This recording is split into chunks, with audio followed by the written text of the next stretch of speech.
Diqqət haqqında məlumat. Eyni anda bizə müxtəlif cisim və hadisələr təsir edir. Biz bunların hamısını eyni aydınlığı ilə qavraya bilmirik. Onlardan bəzilərini aydın qavradığımız halda, digərlərini ya olduqca solğun qavrayır və ya heç cür qavramırıq. Bu bizim diqqətimizlə bağlıdır. Diqqət psixi proseslərin qavrayış, hafizə, təfəkkür və s.nin tərkibində çıxış edərək onların daha müvəffəqiyyətli cərəyanı təmin edir. Diqqəti Rus alimi Dobrinin tərifindən təklif olunmuş tərifini eşidək. Diqqət psixi fəaliyyətin müəyyən bir obyekt üzərinə yönəlməsi və onun üzərində mərkəzləşməsidir. Biz yönəlişli dedikdə idrak fəaliyyətinin seçici xarakter daşımasını, mərkəzləşmə dedikdə isə hal-hazırki fəaliyyətə aid olmayan bütün obyektlərdən uzaqlaşmanı nəzərdə tuturuq. Əgər insan psixikasının strukturuna istinad etsək, biz diqqəti həm bir proses kimi, həm də psixi halət kimi, həm də şəxsiyyətin bir xassəsi kimi nəzərdən keçirə bilərik.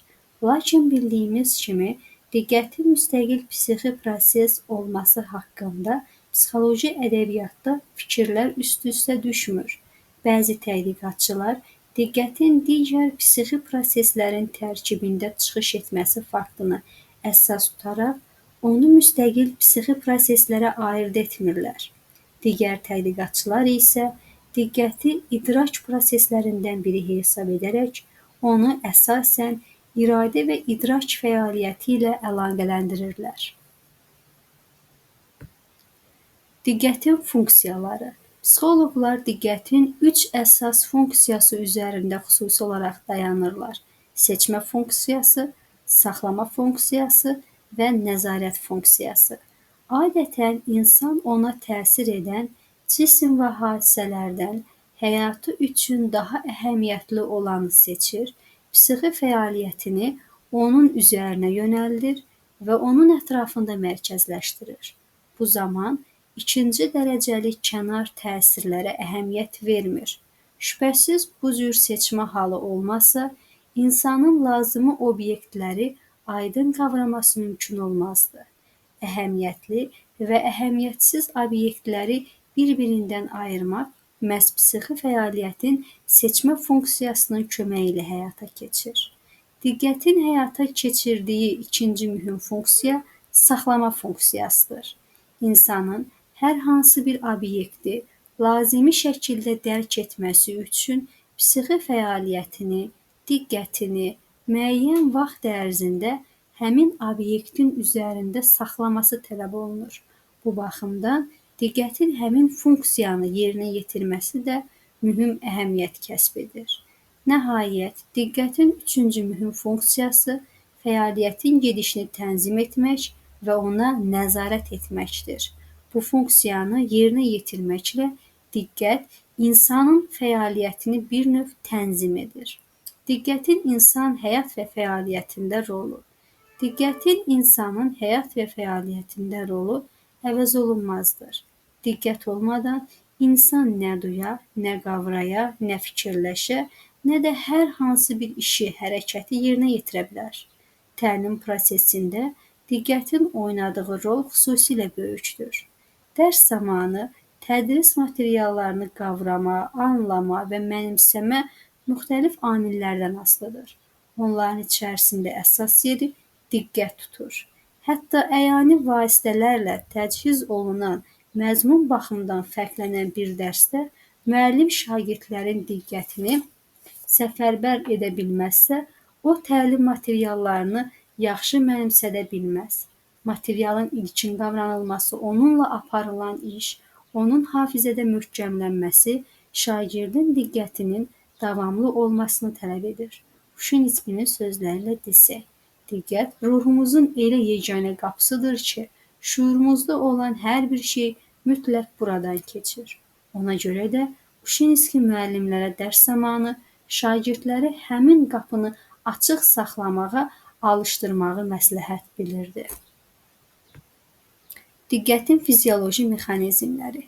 Hər bir psixi hadisənin əsasında duran maddi sinir proseslərinin fəaliyyətini araşdırmaq həmişə tədqiqatçıların diqqətini cəlb etmişdir.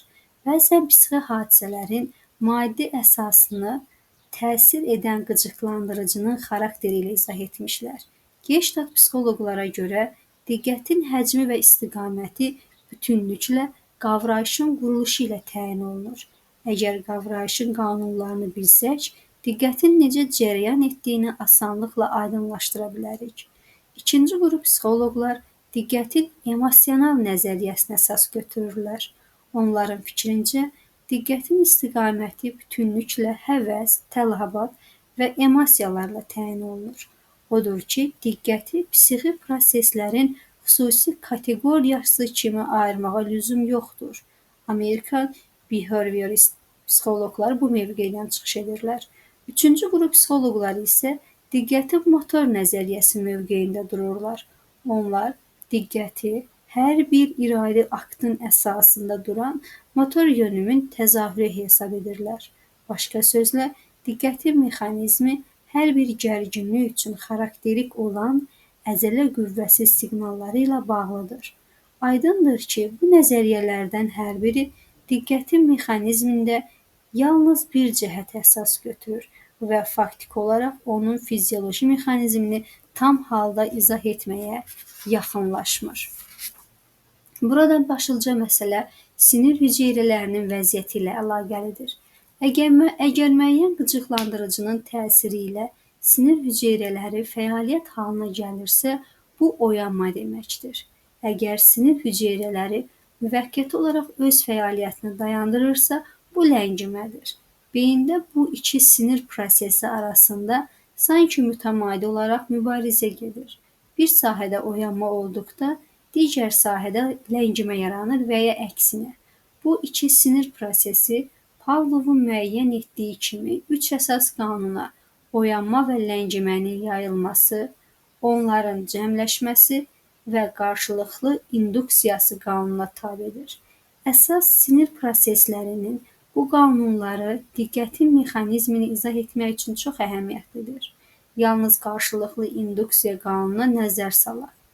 Bu zaman bu qanuna görə beynin bir sahəsində əmələ gələn oyanma başqa sahədə ləngiməyə səbəb olur və ya əksinə, qabığın bir sahəsində yaranan ləngimə başqa sahələrdə oyanmanın baş verməsinə səbəb olur. Deməli, müəyyən an ərzində beyin qabığında oyanma üçün daha səmərəli optimal sahə olur. Pavlov müəyyən zaman içərisində daha çox oyanıqlığa malik olan sahələri optimal oyanıqlıq sahəsi adlandırmışdır. İnsana xaricdən və daxildən təsir edən qıcıqlandırıcılar içərisindən həmin sahəyə təsir edənləri daha tez, asanlıqla oyanma əmələ gətirdiyini deyir. Nəticədə, həmin qıcıqlandırıcı daha aydın halda əks olunur. Pavlov belə sahəni beyin qabığının yaradıcı şöbəsi adlandırmışdır. Diqqətin fizioloji mexanizmi həmin şöbənin fəaliyyəti ilə bağlıdır. Çünki eyni zamanda insanın beyninə eşitmə, görmə, iyi bilmə, dad bilmə və s. analizatorları vasitəsilə bir sıra qıcıqlandırıcı təsir göstərir. Onların təsiri ilə beyin qabığında müxtəlif qüvvəyə malik oyanma ocaqları yaranır. Müəyyən edilmişdir ki, optimal oyanma sahəsi orta intensivliyə malikdir. Lakin bu ocaq orqanizmin həyat fəaliyyətinin indiki şəraitində daha davamlı olur. Mənfi induksiya qanununa görə bir sahədə oyanma əmələ gəlirsə, bu başqa sahədə ləngimə əmələ gətirir və ya əksinə. Bir halda oyanma ləngimə törədir. Bu mənfi bir sahənin ləngiməsi başqa sahədə oyanma yaradıbsa, bu müsbət induksiya adlanır. Deməli, mənfi induksiya qanununa görə bir sahədə əmələ gələn optimal oyanma başqa sahələri ləngidir. Ona görə də təsir edən qıcıqlandırıcılardan biri daha aydın, aşkar surətdə əks olunur, digəri isə ya heç əks olunmur, ya da tutqun surətdə əks etdirilir. Optimal oyanma sahəsi dinamik olur. Qıcıqlandırıcının təsiri ilə oyanma sahələri tez-tez yerini dəyişir. Pavlov bu sahəni obrazlı şəkildə belə ifadə edir. Əgər kəllə qabığından içəri baxmaq mümkün olsaydı və böyük yarımkürələrin optimal oyanma olan yeri işıq saçsaydı, biz onda düşünən şüurlu insanın böyük yarımkürələrində daim öz forması və böyüklüyünə görə dəyişən, yarımkürələrin bütün başqa sahələrindəki az və ya çox dərəcədə kölgə ilə əhatə olunmuş, düzgün olmayan, qəribə çevrəsi olan işıqlı ləkənin necə hərəkət etdiyini görərdik. Deməli, bizə təsir edən müxtəlif qıcıqlandırıcıların bu və ya digərinin daha aydın dərk olunması eyni zamanda beyin qabığının müxtəlif sahələrini əhatə edə bilən həmin işıqlı ləkəyə uyğun gəlir və bu cür yüksək oyanıqlıq törədir. Qeyd edilən kölgələr isə ləngimiş sahəyə uyğun gəlir. Diqqətin fizioloji mexanizmini başa düşmək üçün Pavlovun şərtsiz reflektor səciyyə daşıyan "bu nədir?" refleksi haqqında mülahizələri də çox əhəmiyyətlidir. Çünki hər bir yeni gözlənilməz qıcıqlandırıcı "bu nədir?" sualı doğurmaqla insanın şüurunu həmin obyekt üzərinə yönəldir, ona bələd olmağa, onu ətraflı nəzərdən keçirməyə istiqamətləndirir. Beynin fizioloji fəaliyyətini öyrənməklə Xomski dominant, yəni üstünlük təşkil edən oyanma sahəsi haqqında təlim yaratmışdır. Dominant oyanma sahəsi optimal oyanma sahəsindən özünün yüksək davamlılığı ilə fərqlənir.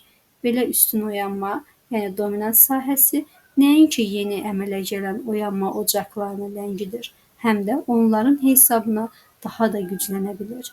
Gərgin zehni fəaliyyətlə məşğul olan bəzi şəxslərə kənar qıcıqlandırıcı təsir etdikdə onların əvvəlki problem üzərinə yönəlməsi daha da güclənir.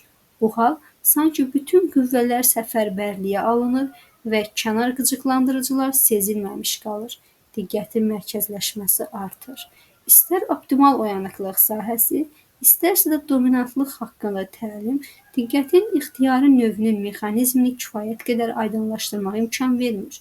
Çünki insan qarşısına şüurlu surətdə məqsəd qoyur, öz diqqətini özü tənzim edir. Bu isə insana məxsus ikinci siqnal sisteminin ümumiləşmiş söz qıcıqlandırıcılarının təsiri ilə beyində oyanma sahəsinin yaranması sayəsində mümkün olur. Yəni, qarşıya məqsəd qoyma və fəaliyyət məqsədini daima dəqiqləşdirmə diqqəti əmələ gətirir, saxlayır və lazım gələndə başqa obyektə çevirir. Dinamik stereotiplərin yaranması və möhkəmlənməsi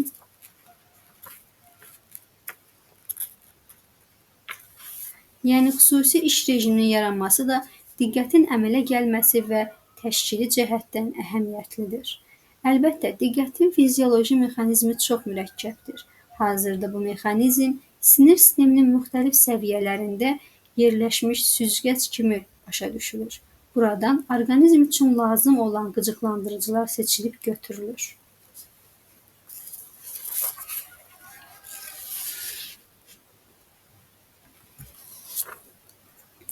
Daha sonra diqqətin növləri haqqında. Psixoloji ədəbiyyatda yönəlişlik və mərkəzləşmənin xarakterindən asılı olaraq diqqətin üç növünü qeyd edirlər. Qeyri-ixtiyari diqqət və ixtiyaridən sonrakı diqqət. Qeyri-ixtiyari diqqət diqqətin daha sadə növüdür və heç bir iradi cəhd, məqsədlə bağlı olmayan diqqətdir. Qarşıya məqsəd qoymadan psixi fəaliyyətimizin müəyyən obyekt üzərinə yönəlməsi qeyri-ixtiyari diqqət üçün xarakterik haldır. Bu zaman bizi əhatə edən cisim və hadisələr diqqətin seçiciliyini təmin edir. Qeyri-ixtiyari diqqətin yaranması üçün qıcıqlandırıcılar bir sıra xüsusiyyətə malik olmalıdır. Birinci, buraya qıcıqlandırıcıların intensivliyi, ikinci, gözlənilmədən təsirini, üçüncü, onlar arasındakı kontrastı, dördüncü, təsir etmə müddəti, beşinci, qıcıqlandırıcıların yeniliyi, 6. Qıcıqlandırıcının qeyri-adiliyi, 7. Şəraitin kəskin dəyişməsini aid edə bilərik. Qeyri-ixtiyari diqqətə səbəb olan digər amilləri isə biz insanın maraq və tələbatlarına, onun daxili vəziyyətinə uyğun gələn qıcıqlandırıcıları ayırd edə bilərik. Qeyri-ixtiyari diqqətin fizioloji mexanizmi Pavlovun qeyd etdiyi bələdləşmə refleksidir. O hər hansı yeni stimula qarşı insanın reaksiyası kimi təzahür edərək hiss üzvlərini yeni obyektin qavranılmasına hazırlayır. Qeyri-ixtiyari diqqətdən fərqli olaraq, ixtiyari diqqət insanın şüurlu məqsədi ilə bağlıdır. Onu bəzən iradi, aktiv diqqət də adlandırırlar.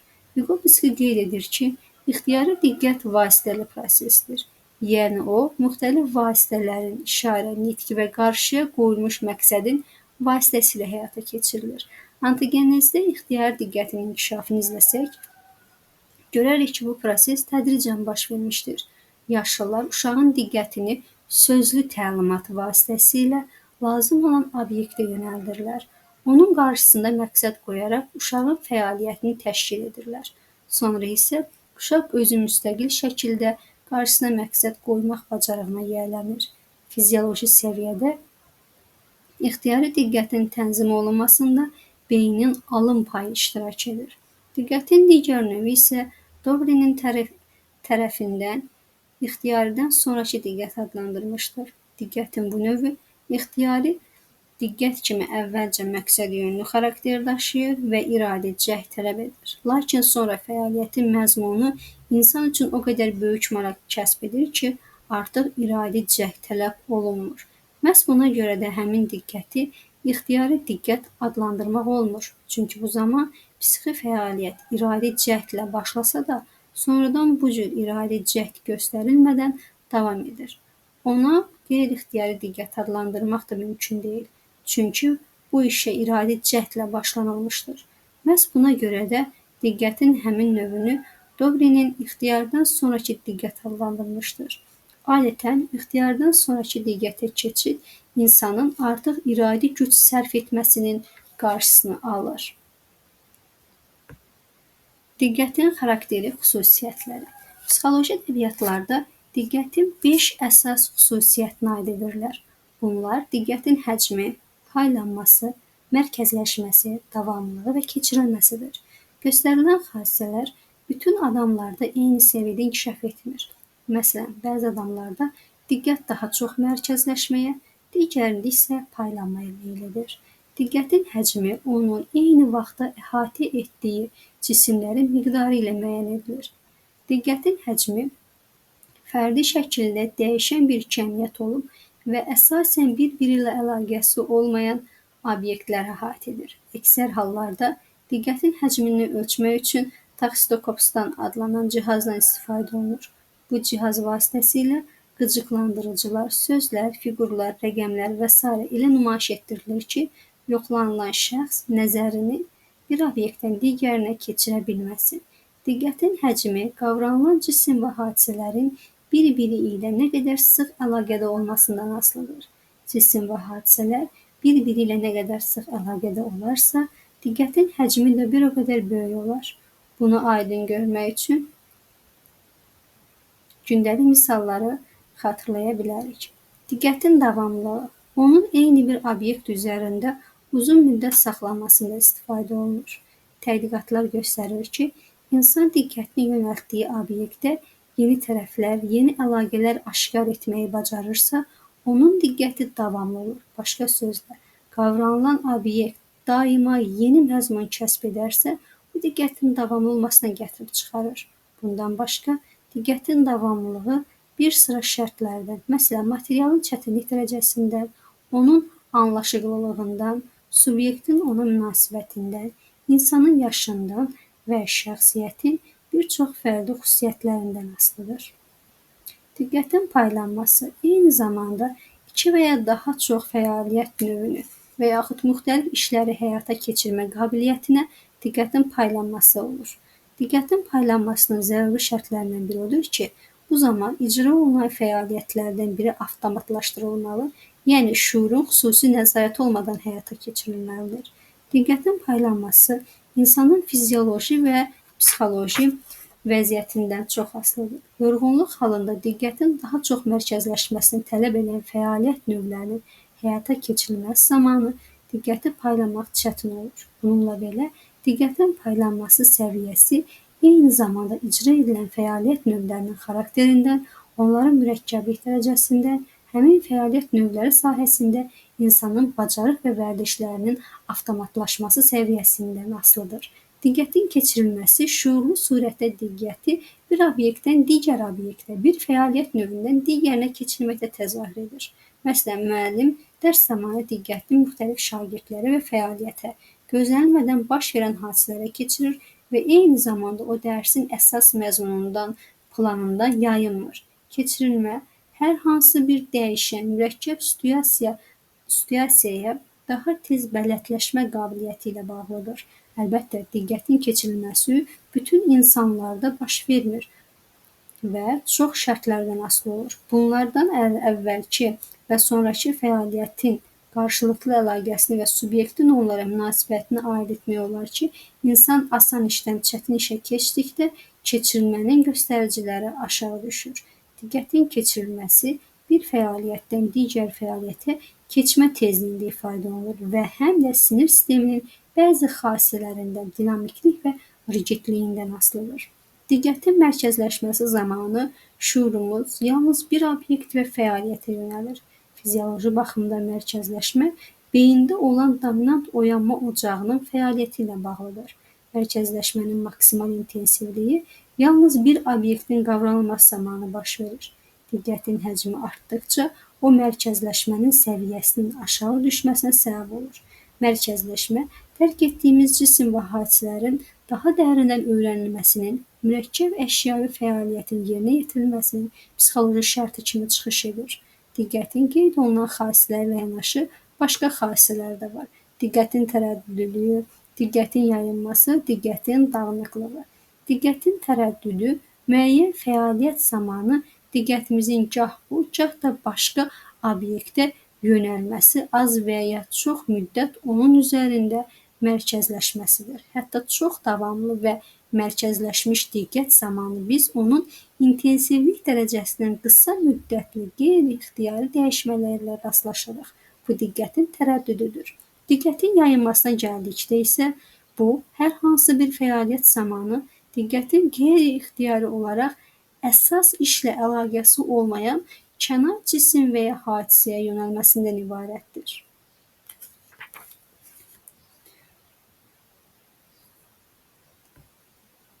Sonuncu, diqqətin inkişafı və dərsdə şagirdin diqqətinin səmərəli təşkili. Diqqət də digər psixi proseslər kimi öz inkişaf mərhələlərinə malikdir. Vygotsky diqqətin inkişafı haqqında yazırdı ki, uşağın diqqətinin inkişafı tarixi onun davranışının təşkili ilə çoxlaşır. Genetik planda uşağın diqqətinin köklərini onun daxilində yox, uşaq şəxsiyyətindən kənarda axtarmaq lazımdır. Əlbəttə, biz uşaqların həyatının ilk aylarında yalnız qeyri-ixtiyari diqqətlə rastlaşırıq. İxtiyari diqqət rüşeymləri 1 yaşın axırında, 2 yaşın əvvəlində təzahür etməyə başlayır. İxtiyari diqqətin inkişafında biz xüsusilə oyun fəaliyyətinin rolunu qeyd etməliyik. Oyun situasiyasında uşaq öz hərəkətlərini oyunun qaydalarına uyğunlaşdırmağı öyrənir. Məktəbə qədər yaşlı uşağın ixtiyari diqqəti öz davamsızlığı, emosionallığı ilə fərqlənir. Lakin tədricən iradi cəhd və təlim sayəsində uşaq öz diqqətini idarə etməyi öyrənir. Qeyd etmək lazımdır ki, məktəb təlimi ixtiyari diqqətin inkişafında xüsusilə böyük əhəmiyyətə malikdir.